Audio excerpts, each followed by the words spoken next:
महाराष्ट्र में महायुति की महाविजय के बाद देवेंद्र फडणवीस के शपथ ग्रहण की महज कुछ पलों की ये तस्वीरें बेहद खास है। दोस्तों, इनमें कौन मौजूद है ये आपको बताने की तो जरूरत नहीं, लेकिन अब ये खबर तेजी से सियासी गलियारों में फैल रही है। क्या अब बिहार में कोई खेला होगा? क्या जेडीयू बीजेपी में कुछ पक रहा है? महाराष्ट्र के बाद क्या अब बिहार की बारी है? तो दोस्तों, महाराष्ट्र में गुरुवार को महायुति सरकार का गठन हुआ। देवेंद्र फडणवीस ने सीएम तो एकनाथ शिंदे और अजित पवार ने डिप्टी सीएम की शपथ ली। शपथ ग्रहण के मंच पर एनडीए का शक्ति प्रदर्शन भी दिखा। इस शपथ ग्रहण में बीजेपी और एनडीए शासित प्रदेशों के सभी सीएम और डिप्टी सीएम मौजूद थे। वहीं बिहार के मुख्यमंत्री नीतीश कुमार और आंध्र प्रदेश के सीएम चंद्रबाबू नायडू ने भी इस शपथ ग्रहण में हिस्सा लिया।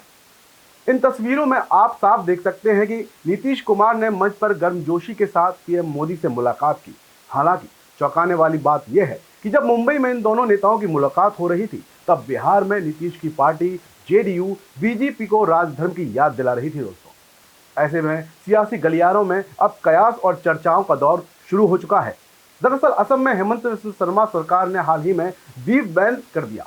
असम सरकार के आदेश के मुताबिक होटल और रेस्टोरेंट और सार्वजनिक जगहों पर बीफ नहीं परोसा जा सकेगा।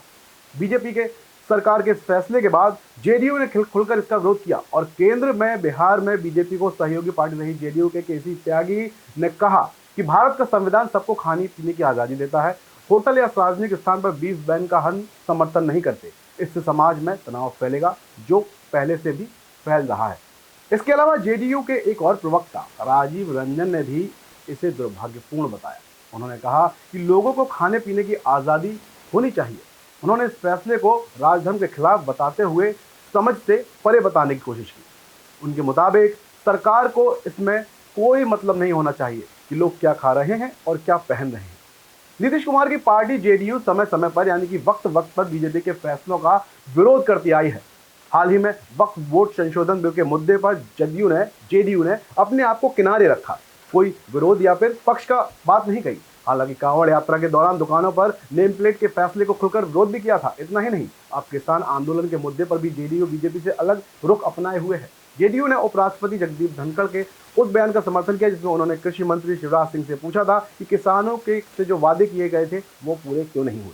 तो आपको बता दें दोस्तों कि वैसे तो बीजेपी के समर्थन से सरकार बनाने के बाद नीतीश कुमार कई बार खुले मंच से कह चुके हैं कि इस बार वो कहीं नहीं जाएंगे, लेकिन बिहार की राजनीति में जितनी बार नीतीश कुमार ने पलटी मारी है, उससे अंदाजा नहीं लगा सकते कि कब एनडीए में भी उनका मोह भंग हो जाए। एक तरफ उनकी बीमारी के चर्चे भी हैं, अब इसमें कितना सच है ये तो नहीं पता, लेकिन जेडीयू वक्त वक्त पर बीजेपी शासित केंद्र को एनडीए के किसी भी फैसले को क्या कहती है कुछ नहीं पता।